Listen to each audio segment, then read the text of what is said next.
Hi. How's every, how's everyone doing today? Pretty good. Good, good, Always good. feel. It's like feels like the week, like that week before a holiday, that last hustle. I know. Does feel like that, doesn't it? And then you're in the corridor too. It just doesn't end until January 2nd. It is just straight through. Yeah. Have way too many tabs open. It looks like we're recording. So if that's the case, I'll just say for the record, my name is James Pepper. I'm the chair of the Cannabis Control Board in Vermont, and I call this meeting to order. Again, the purpose of this meeting, this is part of the Act 166, Section 18 report requirement. There really are two tracks of this report requirement. One is around the impacts of what the legislature did on outdoor cannabis cultivation. And then the other one is around advertising. And just to table set a little bit around advertising, a few licensees, I think, came forward to Senate Economic Development after Act 166, which was had a different name, H I don't know. I'd go with Act 166. Well, after it left the House, it came Senate Economic Development, and in kind of the waning days of the legislature, these kind of advertising changes were put forward. I don't think anyone really had sufficient time to vet the kind of impacts of what those changes would mean. Stepping back even a little bit further, when the House was considering Act 164 in 2020, there was a desire to have no cannabis advertising, and that would mean all plain packaging, no branding at all. There's talk about having strain names be, numbers and letters as opposed to kind of their historic legacy names. So I think it was the Attorney General's office was asked to kind of evaluate whether that was legal or not. And it was their opinion that no, that even though this is cannabis and it's a Schedule I controlled substance federally, that cannabis businesses have a right to some level of advertising. And so they settled on what we have, which is, it has all the audience composition requirements, the kind of health claim, the prohibition on health claims, curative effects, the kind of prohibition on giveaways and sweepstakes and, spin wheels, things like that. I know that one got eliminated in Act 166.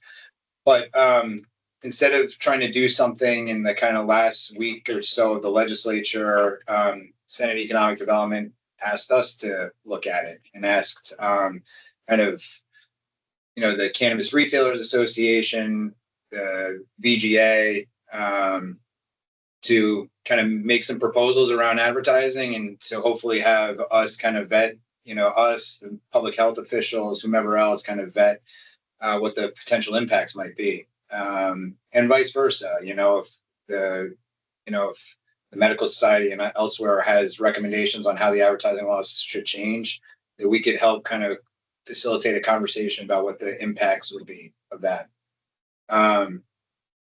I just want to say at the outset that we at the Cannabis Board we're somewhat agnostic to advertising. It really isn't directly part of our regulatory mission. Our job is to enact the policies that are handed down to us from the legislature, not create policy. To the extent we can avoid creating policy, the better. So we really want, the kind of named stakeholders to be in the driver's seat of kind of what is on the table and what the impacts might be. And that's a long-winded introduction. I'm looking at the agenda now. Is there anything anyone would like to add just from the historical perspective or just what we intend to accomplish today? No, I think you covered it. I was just trying to navigate somebody who I think is in the waiting room. So, okay. Yeah, one of our presenters is in the waiting room. Or is trying to get into the waiting room. Okay. There's no one in the lobby. I did reply with the correct meeting link, but there's no one in the lobby at this time. And there's no one in the participant list other than the people that are named stakeholders. I will just open for public comment, just noting that you guys are going to have plenty of opportunity to speak. But as a formality, I'll just open public comment. If there are comments that are more general you'd like to give at this point, before I turn things actually over to you, feel free. Okay. And if not, I'm just going to close the public comment window. And just turn to the kind of substance of the agenda. Jill, we had you listed first, but I expect this to be a little bit more of a dialogue. But if you have any comments you'd like us to consider or any thoughts at the outset, you are listed first on the agenda. Okay. Well, Julie had asked me to present, so Great. I did put together a slideshow. I'm not super skilled at Teams, but if Patrick might need to make you a. I asked him to do. Okay, you might need to be a presenter. I think correct me if I'm wrong, Jill, but you should have the correct permissions, excuse me, to present. If you just share, hit the share button. Background work over here while Pepper was setting things up. Have you ever done it before, Jill? There's like a little there's usually a little button right next to on the top right hand screen that has like a square with an up arrow in it. Yeah, it's asking me, okay, presenter mode. On my computer. It's different from Zoom, so I'm trying to get to the window here. But talk amongst yourselves. Okay.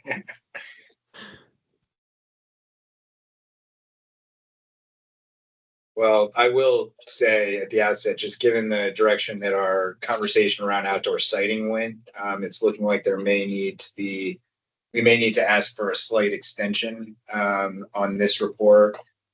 This one is technically due on December 15th. And I think the request is going to be to have it due on December 31st or January 1st or 2nd. One or the other would be fine.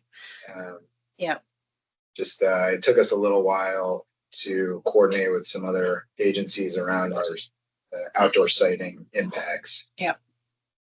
And the presenters that we'd like to come in on outdoor sighting, it took a little longer to kind of find a date that worked for most people.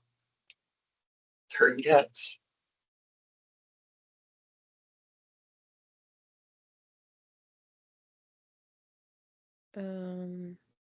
Sorry, I'm having trouble. So maybe you want to start with somebody else, and if I download my presentation, maybe I can share that as a document.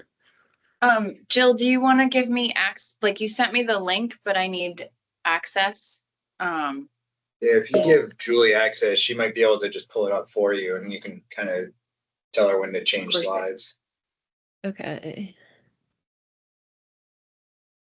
But we can also move on in the meantime, if you'd like. Let me just give Julie.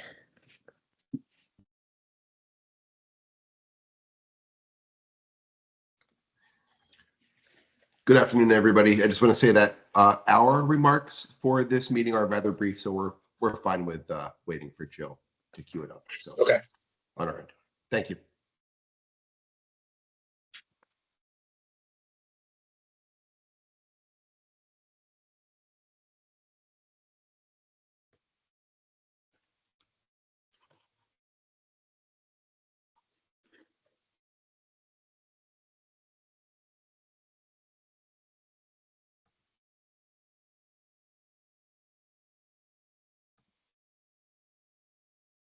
Okay.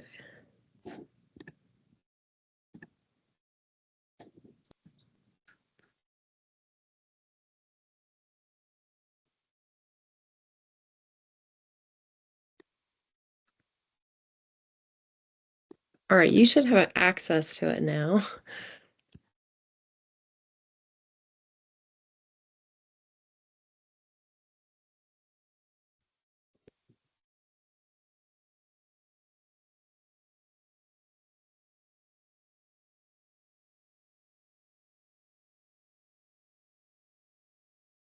Did you get it, Julie? No, it still says I have to request access, and it's kind of making me do like a Google request, like through a Google email. Which is sort of It is a strange. Google. Yeah. I have access to it. I can present. Oh, Oh, perfect. perfect. All right. Yeah, because it won't let me move forward.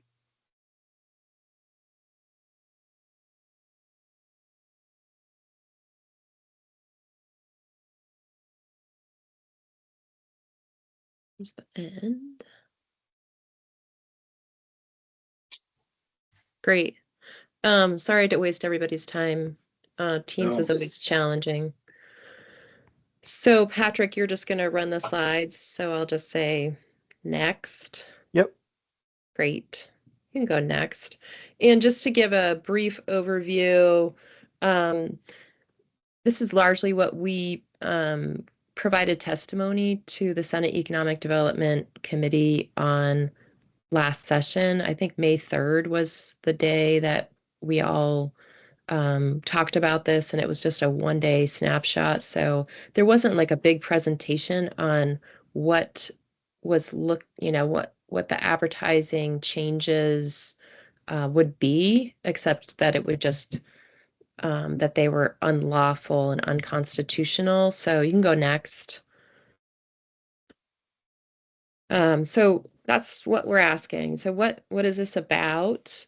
Right now, we're having this meeting to talk about changes to advertising, and it seems general from what I gathered from James. They are largely centered on the process of print advertising and how long it takes for print advertising to get approved. And then also it sounds like there is some issues around having to meet that threshold of only 15% of visibility for people under the age of 21. And so just looking at what we have in the state, this is right from Act 166, but then there's a lot that's also already prohibited with federal law and FCC. You can go to the next slide. So basically, what are we talking about? Really, this is no broadcast, right? So no TV, no radio. And it seems like there are digital ads in our state, but the larger platforms, there's still a lot of prohibition. So we're not talking about having a big ad space anyway, and then just underscoring that this 15% of the audience should be under the age of 21. What you can have in Vermont is the approved print ads, the window signs and displays. And then, for us, what our key concern is around the social media and websites. You can go to the next slide. Why do we care? We care because we believe that all youth should have the ability to grow up without being targeted by any industry, really. And so we've seen as legalization has rolled out, I believe it's in 24 states right now, that there is already an increased normalization, and this just increases the risk of youth and young adult use.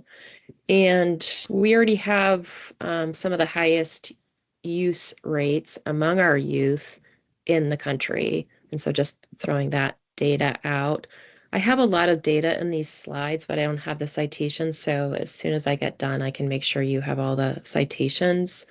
But this is from Department of Health. Next slide. Here's some, general data about how increased exposure to cannabis ads are associated with higher use, higher normalization, and what that means for increased normalization. So next slide.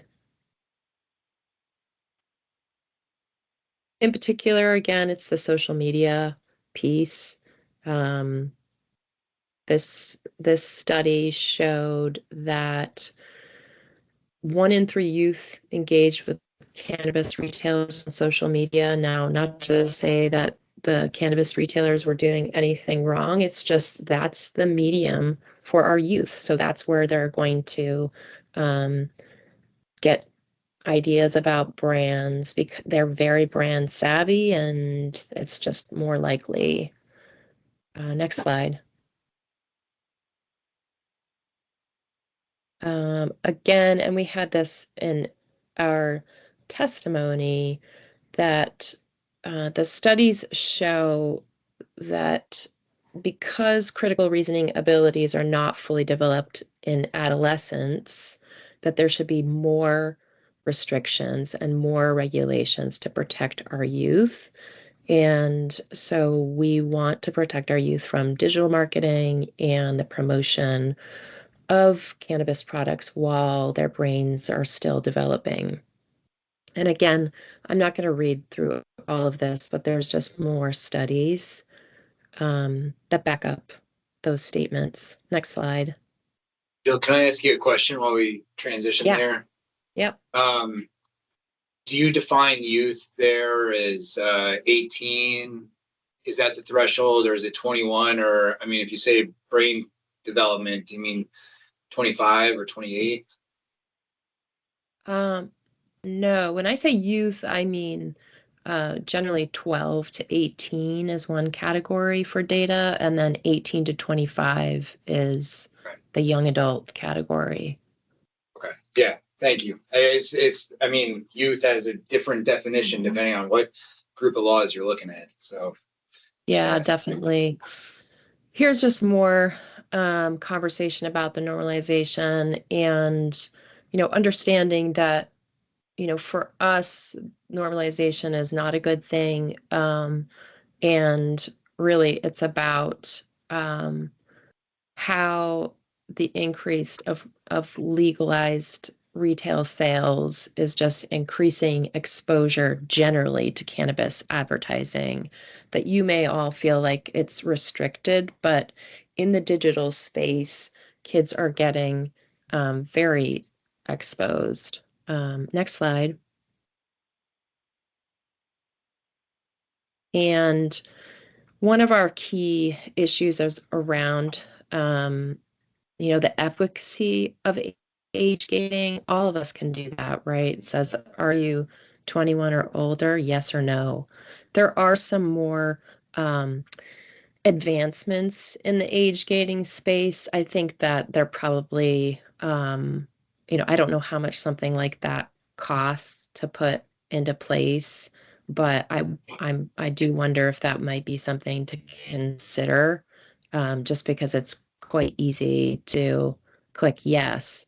And then the other thing that we find pretty interesting is that even if you're not on the websites, you can go to the next slide. If you go to I just Google this, cannabis shops near me, right? So all of these shops come up. And so I highlighted Cambridge Cannabis Company here, particularly because they have so many photos. So everyone that reviews the Cambridge Cannabis Company and puts up a photo of their products, and then any of these products, those are all visible, right? So if you're a youth and you are interested in what's out there, you can click on all of these photos and know what products are in there. And what kids report is that they have people that can then, take those pictures of those products and help the youth get them. I'm not saying this is widespread. I don't know how widespread it is. I just know that that's what the kids tell us. And so I'm showing this because I'm saying that in terms of advertising, I feel like print is not where youth are. That's way less of a concern for us, but loosening the restrictions on advertising makes us more concerned about what's in the digital space and how do we protect youth from that. Next slide. Jill, Okay, can I go just ahead. ask a quick question as you're transitioning slides? when you say kids report, is that something that is like a formalized, is that through the youth risk behavior survey, or is that like anecdotal? It is through information, well, a youth told me directly, and then through Andrea Volante, who does research with youth directly in a different way than the youth behavioral risk survey, where she actually gives a different way of doing the survey, and so she works with Rutgers. She was in state before, but that's from Volante there. So here's just an example of a social media post that anyone can see. Next slide. This one's interesting. I think it's creative, and it does just show the way that people are able to advertise even with these restrictions, and put the warning in there. Next slide.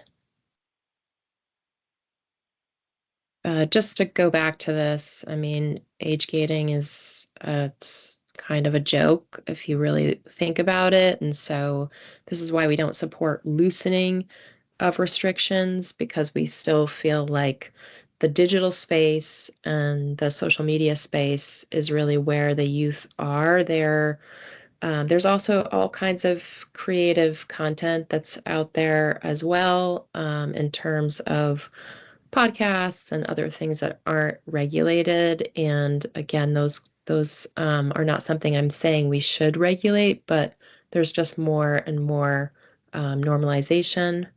Next slide.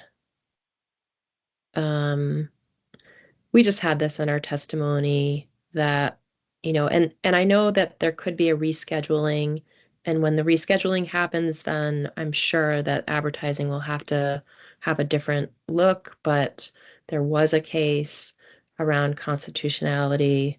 Understanding Mississippi and Vermont are very different, thank God. And but there they deemed it that since cannabis wasn't a lawful activity, it didn't enjoy the same constitutional protections. And then our last slide is the last one. And so we don't support loosening the advertising protections. And happy to take more questions. And like I said, I'll get all the citations over as well. Thanks, Jill. Yeah. I try and I ask everyone the same question, like tobacco, and maybe that's changed since Juuls or kind of vaping devices, but tobacco seems to be like the only instance in the youth risk behavioral survey where usage has gone down consistently over the years. Do you have any sense of what has worked in order to, in the kind of counter marketing in tobacco that might be useful, lessons learned for cannabis? And I've asked Dr. Valenti the same question. I asked our former commissioner of health the same question. I try and ask everyone because, it's kind of like, well, what works? Yeah, I mean, that's a good question, because what we've seen is that traditional combustible tobacco products are not interesting to youth right now, but the new products are, all of the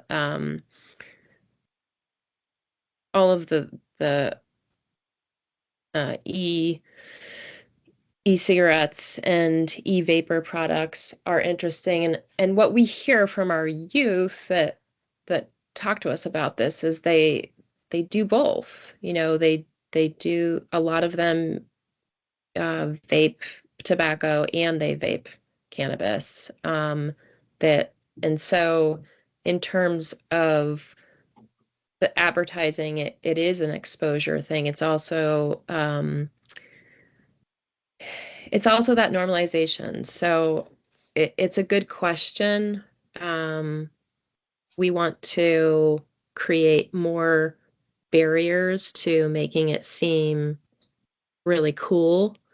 And I think part of that is how do we protect people digitally? And so I think it's like a new landscape. I know that in the tobacco space, they do have a different kind of age gating that's starting. And I think that's because the nicotine products that are coming out of different countries they're just huge amounts of nicotine. And so what they're doing for that is requiring pictures of front and back of IDs. So I know that's probably a non-starter for a lot of retailers because it makes it more onerous for their, legal consumers, but there are different ways of age gating, and I think that would be like the newer frontier on prevention there. Jill, I got just a very general question that might be a challenge to answer, but as we think about research into this topic and the different perspectives on what an advertisement does or what banning something does, do you put any credence into the argument that the more you ban something, the more curiosity drives really what is the reasoning for banning it, and therefore driving people to the banned thing itself, whether it's cannabis advertising or banned books or whatever the thing may be?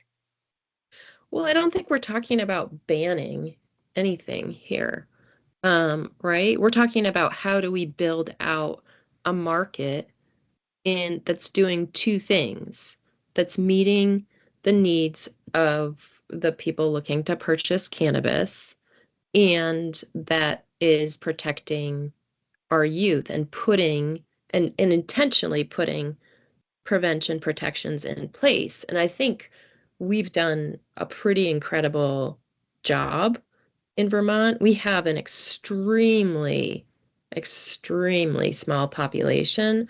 So, how many retailers are there in the space now? Is it 79? Something like that. Ish. Yeah, right around there. 80-ish, yeah. So that's a huge density in general. So any youth can go almost anywhere in their normal day. I mean, I don't know about you, but my commute is about a half an hour, and I can see 3 cannabis shops, in that time period. And so what we're talking about is not prohibition whatsoever. We're talking about doing it in a way that builds the user as an adult.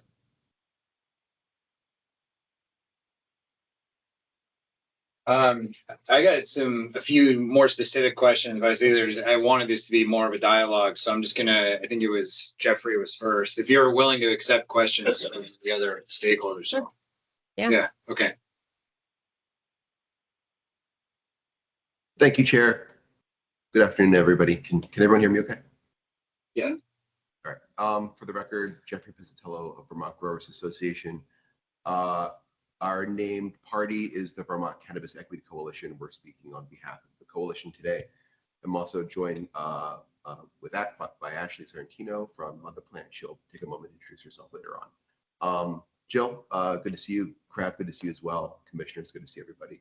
I guess just briefly, and Jill, thank you for the presentation. I think that we know where we have differences of opinion here. I just want to express that our coalition, instead of leaning into, the perception of harm, which is very much a product of stigmatization, which is also a component of prohibition, an extension of the legacy of slavery. We would lean into awareness and education for youth for these situations. And I'm just thinking out loud, Jill, we very much see, and it's widely seen that, cannabis has a better safety profile than alcohol. I was in an event the other day and I saw a blow up doll for one of our beer companies. What is VMS's position on that? You guys have, just out of curiosity, do you have a similar position on alcohol as you do cannabis?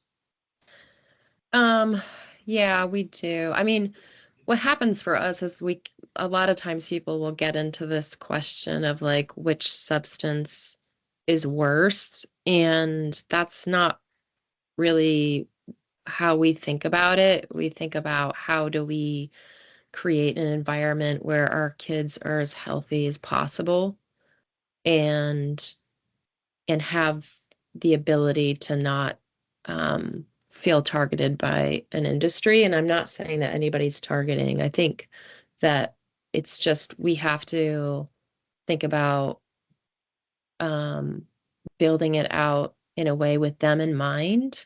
And I guess I put together the slides to show that I feel like there's a lot out there that people can see already, and that it's with websites and with social media, you have a pretty wide reach. And I pick up the 7 days and I get the New York Times. That's the only print that I look at. Um, so Can I just add to that? I think one of the things that has been discussed, and I think we saw it with the flavored tobacco bill, was trying to bring other products in line with where cannabis is versus having cannabis become more like tobacco. Like I think part of trying to ban the flavored tobacco was bringing it in line with where Vermont is with cannabis already, right? So just to add that when we're talking about other substances, that was something that was on the table last year during the legislative session. It ultimately failed, but it's just to point out that is when we're looking at multiple substances. And then Jill, I had a question about the social media targeting. When you're talking about social media and youth using social media as a point of access, are you talking about seeing advertisements from or posts from a licensed cannabis shop, or what I think is happening quite a bit where somebody is individually reaching out to a youth through WhatsApp or what have you, and which is not a legal sale, trying to sell cannabis that way? Are you talking about both or one or the other, or? I think generally I'm talking about what is legal and how that actually tells a pretty full story. So I feel like we shouldn't go backwards. Obviously, we don't want people soliciting sales to youth through social media, and we know that does happen. But I think that what I'm talking about is more, look at the stuff that is on social media that youth can just access. There's no age gating on social media, so it's all there. Um, and so, if anything, we just don't want to go backwards. I'm not proposing more restrictions. I guess I'm just saying I don't feel like there is a lack of visibility. But Ashley's had her hand up for a really long time. I don't know. Ashley. Thank you. Sorry, Ashley. Thanks. And can you guys hear me? Yep. Cool. And thanks. Let me speak. I am Ashley Sorrentino, one of the owners of Mother Plant. It's great to be here today. And so I was listening to the presentation, and I think I have a few different point of views and from a few different angles. One, I'm a mom of 2 kids, right, who are growing up with parents who are both in the cannabis industry. And then I also think of myself as a youth who grew up in Massachusetts, who unfortunately got themselves addicted to all types of narcotics and, wound up in the, criminal justice system back then. So I feel like I have a few different angles here. And I think that I am going to agree, like, I think for me and how I see it is that the more we try to hide it, and the more that we try to make it a special thing that's only accessible once you reach age 21, the more somebody who's under the age of 21 will want it. I don't necessarily think then we should go and blow up social media with, posts of us smoking or making it fun. but I do think there needs to be an educational approach to how we handle it, because every other drug that you've listed between alcohol and nicotine, not one of those has a medicinal benefit, like not one of them. And they have all like some pretty severe addictive qualities. So I think that the youth do need to be educated, and they need to be first and foremost always when entering or having like something like this cannabis enter a market. Our children totally need to be taken care of. But in like my house, like we normalize it. Like we explain to our kids like what's going on, what mom and dad do, why it's not, why you can't do it. You know, we explain the safeties. And half the time they're like, they want nothing to do with it. You know, it's not cool or special to them anymore. When we talk about it at dinner, they tell me to stop. They're like, done, we're done. We don't want to hear about it anymore. So, and you know, I think back to the DARE program when I was a kid. That program was terrible. It almost made me want to go out and try the drugs. You know, I think that was like a failed program back when I was in school. But I think if we used, you know, certainly some of the tax money and put that into like a really great educational kind of spin, then that is how we can help our youth to make better choices, is if we educate them about what they're consuming. And there are tons of dangerous stuff on social media that people get targeted, and it's not in the legal market. I mean, one kid follows one MSO Puffco account, and you got somebody on Telegram who's going directly, and they're going to everyone's followers, and they're DMing them personally, and they're sending them to some other site to be like, and they're showing them all the fun stuff. But yeah, I guess that's kind of where I'm at. And then I'll let others speak, and then we can talk more about the, you know, the advertising in Vermont for sure.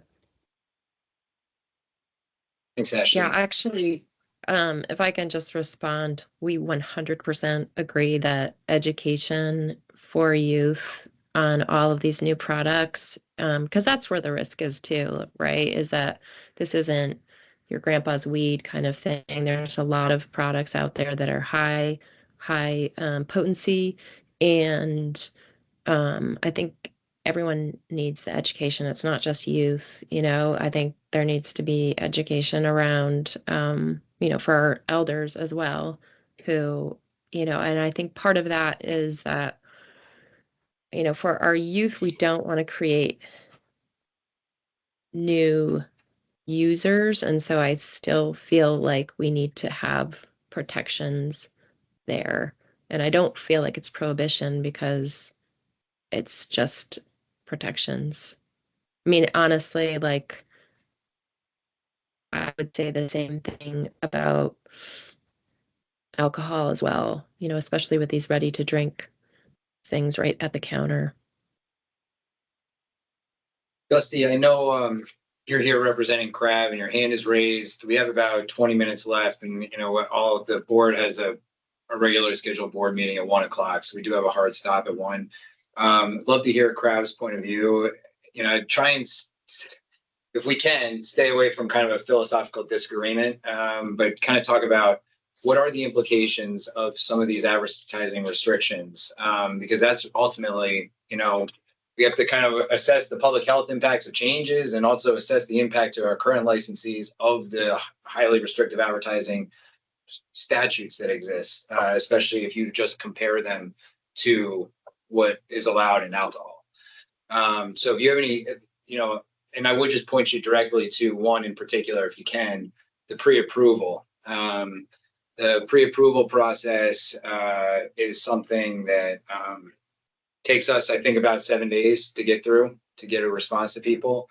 That and maybe think about what the impact on that is to your business, and then maybe what the public health impacts would be, or if VMS has a response if that were to change. No problem. So I think that, thank you guys again for having us. I think that in the light, I think we all understand that the best thing that we can do for education of youth is bring cannabis into the light as much as possible. There might be some disagreements on that, but I think that we all want the same thing, and that's an educated mass of the population that is ready to handle legal cannabis. Now, on the age restrictions, and what that kind of does for retailers, yeah, getting through them in 7 days is a pretty quick, but I think it adds a burden onto the board and also onto retailers on what they can and cannot put forth.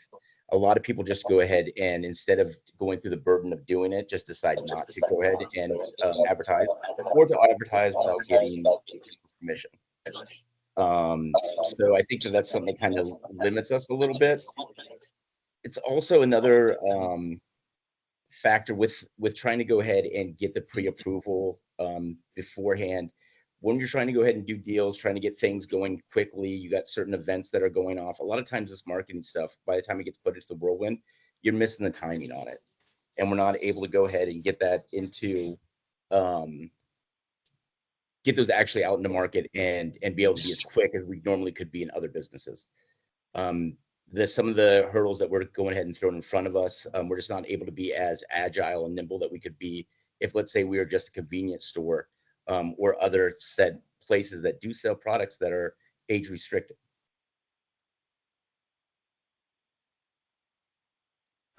We have an echo, sorry.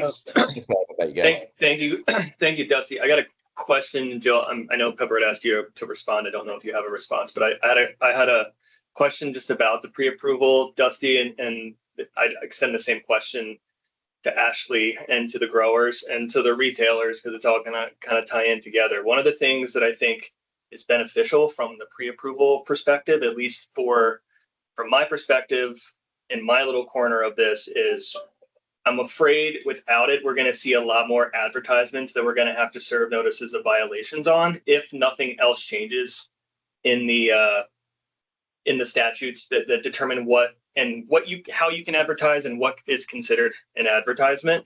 And so I'm wondering, right now, does the Retailers Association work with your members to kind of do trainings on how to move through and what is an advertisement, what you need to do to put forward a legal advertisement?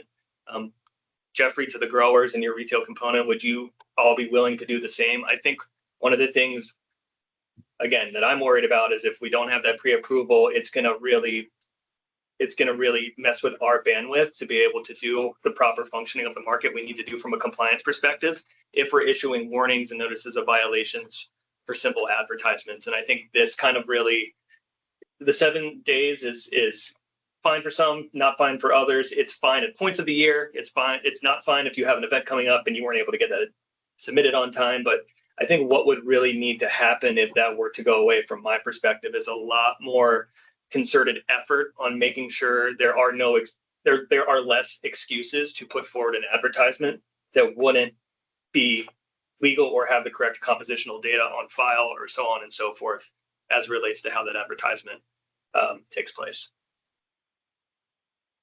I know us as an organization, we would love to go ahead and offer that to our members and to anybody in the industry.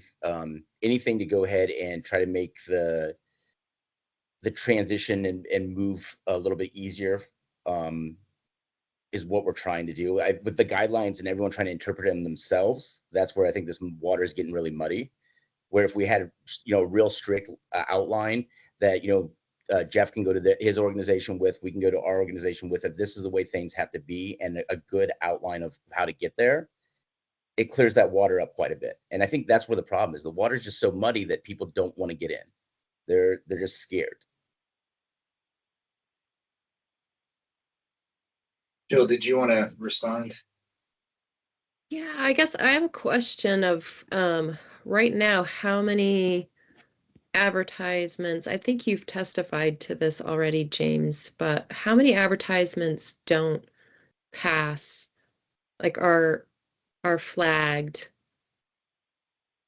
We had we had a slide on this, I think, in our last executive director report, that in the last month, I think there's 18 and half of them failed on their first go round. I think Patrick can probably speak to this because I know he's on the advertising stuff. Not to put you on the spot, Patrick. I think a lot of things fail because they don't include the health warning, and then we go back and say, hey, you need to put the health warning, and then it passes. So I think things are still muddy and people are anxious. It seems like as long as you have the bullet points that you need to put, there is clarity, but folks are kind of forgetting key components of that. And one of the reasons why the pre-approval is beneficial, because I don't want to have to go ask my staff to serve a notice of violation over something as important, but still kind of procedural as making sure you include the health warning on every advertisement that you put forward. So advertising was, I think, the third highest reason for a complaint. If I'm just looking quickly at the slides from last month. And if I remember, the number one reason was, yes, the number one reason for denial was missing the warning. One very challenging aspect to advertising review, forget about the pre-approval. The review itself is, there's a prohibition on ads that are particularly appealing to people under the age of 21. That's why I asked about that cutoff age, because what's appealing to a 19-year-old is probably just as appealing to a 22-year-old. And so that line becomes very difficult to kind of see where. And so at the board, we really try and focus on what's appealing to youth, really younger people. Like, are they using Disney characters? Are they using, popular sports athletes to market? It's really challenging though. Jill, do you have any thoughts about where we have very limited resources at the board? Where we should be focusing our very limited resources when it comes to that question about particularly appealing to people under 21, and should we maybe ask the legislature to clarify what they mean by that? Do they mean no call to action stuff? Do they what exactly do they mean? No bright colors? What do you mean by particularly appealing to people under 21? I think that you kind of cover it in the rules, where you talk about not having anything that's teddy bear shaped, anything that's, looks like a toy that's a cannabis or looks like candy, any of the mimicking products, obviously. I think that there's no denying that colors are appealing, but they're, I think that would be very difficult. I think having something where the warning is always on there is, I place ads a lot, political ads, and I have to do paid by on all of those, or you're gonna get a fine. So I don't know if there's any sort of fine. But in terms of appealing to youth, I think it's pretty outlined. So you're okay with the approach we're taking, which I'm telling you, we don't try and get close to that line between what's appealing to 21, under 21 versus over 21. We're really, I think, more focused on, like you said, the mimetics, the popular candy mimics, the obvious kind of Anamorphic character. Characters, with the big Disney eyes, that kind of stuff, which is really obvious. Getting any more granular than that really kind of, I think, makes everything more subject to a legal challenge.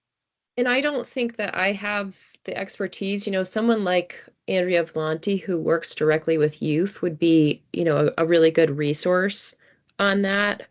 I have adolescents, one who's 19 and one who's 15, and the 15-year-old loves everything that the 19-year-old loves. Right. Exactly. So I know it puts us all in a very tough position, including, the cannabis industry, which is another reason why I like the pre-approval process. But it's also just very challenging, and there's probably is very chilling on free speech, just no one knowing what that line really is. I have one last question. Yeah. And it's a kind of in a different direction. So I don't. Jeffrey, did you have anything on this topic? No. I guess it's mostly for Dusty and Ashley. So I think we've talked a little bit about the philosophical differences here, but can you talk about the actual business impact that the current regulations have, how it impacts, is it impacting sales? Is it impacting people being able to find their way to a cannabis store so that they're making a legal purchase? Can you talk a little bit about that? You may also just add in, you know, we don't have jurisdiction over cannabis companies from New York, so they are actively advertising in ways that would be illegal for Vermont Right, companies. I guess what I'm trying, yeah, I'm Yes. trying to get at what is impacting businesses in Vermont now? So one of the things that we're seeing and we're hearing from a lot of our members, of course, being in Cambridge, being center of the state, I don't have the worry of other, out of staters really competing wise, but a lot of them have real problems when you go ahead and are rolling into Vermont and there's billboards in New York of cannabis companies right across the border. There's also, advertisements on the radio. We're seeing that it's pulling people from our state to other states. We're losing business, and this has been happening since we've opened our doors. We're losing business to all bordering states. Ashley, you have anything? I think for us, it kind of has to do with like the last minute approval. Like we've been asked to maybe participate in some things, but there's always some type of a deadline. And so we kind of always opt not to. There's, like what was interesting is what you said. I'm going to be really quickly is that on that slide you said like radio broadcasting, like federally not allowed, right? But we do know that there's like one radio station that has gotten prior approval from the CCB, or at least they came into the store and told us that they did, which is 98.5 country. But then what that looks like for us too is that after we have an ad that's, that's approved, and I'm not enticing sales, just, hey, we're here, right? And then after that, there's this very, very, very long safety warning that needs to be read after the ad. So that makes the purchase of the ad more money because we have to pay for additional ad space. So, I mean, that's just one small thing that I would say. And then the other thing I would say is that while other states, like Wana gummies are in the state, right? Like you could go to a dispensary somewhere in Vermont and you can buy a Wana gummy. I'm on social media and Wana gets paid meta ads, and I see all these fun ads from for Wana gummies, and I know that they're not coming within the state, but that is like another challenge, and that's that's a big thing. They get to pay to have an ad on Meta that's targeted to anybody who liked one thing in cannabis, but then I see all these local small growers get their accounts taken down every single week because they post an educational post about their farm, and all of a sudden they're gone. So it's, I mean, I don't know where we go, but it's definitely not like where we should be. And it definitely hinders when you see a Wana gummy like ad like that we have no control over. And I'm not saying you guys do either, but I mean, that's just an example of where it's at. Jeffrey, and then Dusty.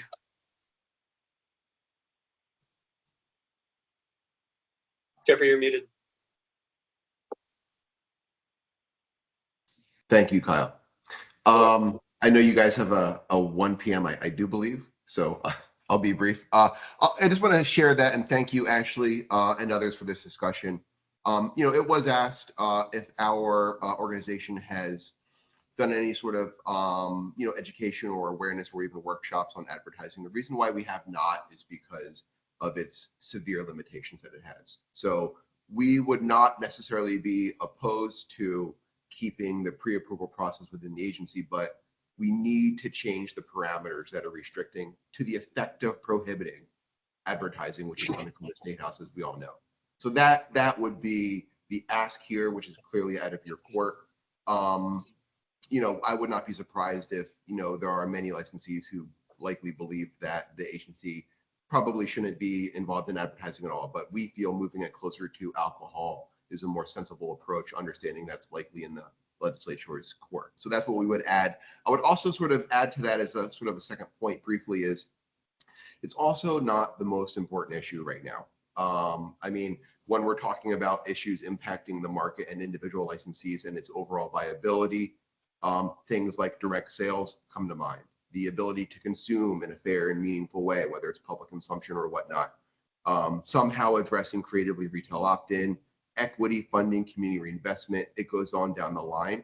These are sentiments that we hear from licensees. So, in that, why do they feel that way? Some of the sentiments that we hear, just to share on record, are it's often highly capitalized businesses, not always out of state, that have deep pockets for advertising and marketing.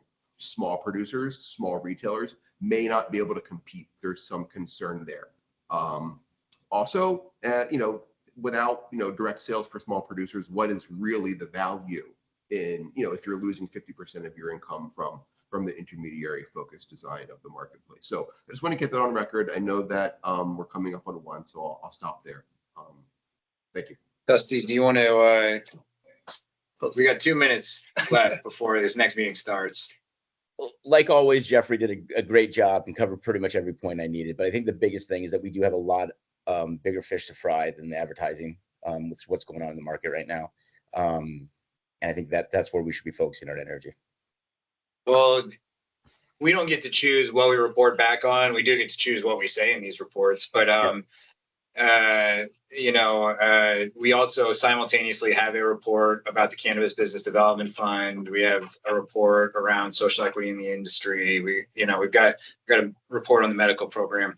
So we do have there are a number of priorities, and you know, so anyway, I appreciate it. I think if there are specific changes that you would like to see, either CRAV or VMS or CEC, you know, just redline the statutes or our guidance or our rules around it and send it to us so that we can try to assess what the public health impact would be and what the impact to our own internal processes would be. And we can at least try and just lay the table out for the legislature. Because, you know, if we spring something, if people, stakeholders spring stuff on them in the last weeks of the legislature or whenever, anytime like later in the session, it's just going to get kicked to a study committee. It always does. So we'll be back in the same position next year if that's the case. So. And do we have an extension for this report? Is that what I heard at the top of the ticket? I have not asked for it yet, but generally speaking, they give them pretty liberally as long as it doesn't kind of frustrate the purpose of the report. Okay, thank you for touching on that. Yeah. Thanks, everybody. Thank you. I just wanted to thank everyone for listening and Thanks, Jill. Guys. Take care, everybody. All right.